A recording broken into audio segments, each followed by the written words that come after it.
EyeGuide. For the well-being of your team. Lewis is going to get there! He's in! Oh, yes! I think every player took a fair few heavy knocks in those days. It was just part and parcel of playing rugby league. From the king Lewis gets him, ball and all. to the battering ram of the 90s.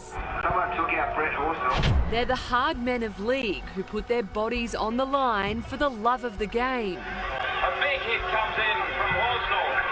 Tonight, what's being done to protect the next generation at the highest levels, and how science is giving confidence to junior players and their families. Wally believes it's for the greater good. I'm certainly cracking down on the high tackles. A lot of people that have been fans of the game for decades say, "Oh, hang on a minute, now you're getting a bit soft." But Wally says with more education around concussion, the NRL is putting well-being first, despite the players themselves always wanting to stay on the field.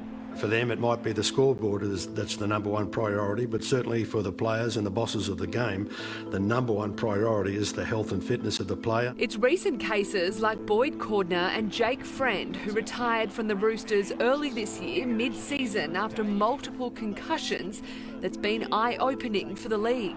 It doesn't matter what the code is, if there's any problem with the health and fitness of the player, particularly his long-term fitness, there has to be a very simple decision made. At the grassroots and junior levels, concussion is a hot topic.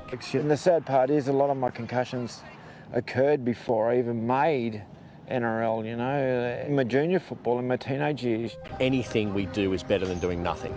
Michael Rose is from Rugby League Brisbane. It's recently brought in new technology to help gauge concussions. So that they can test themselves against their own baseline and they can get an accurate reading in order to take back to their doctors and follow the standard NRL concussion protocols. In just 10 seconds, we're able to take 1,200 images of the eye to assess one's brain health.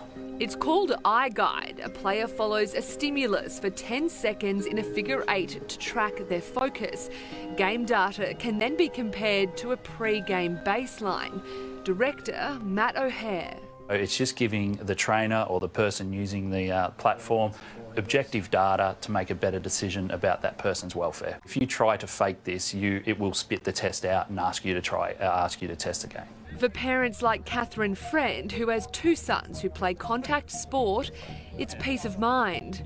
It is a worry, especially if they're going to continue to follow their passion until they're an adult. It may mean that they miss an extra game throughout their career, but it may prolong their career. If you can basically sit back, feel quite comfortable and not have a fear about the long-term damage that you may endure.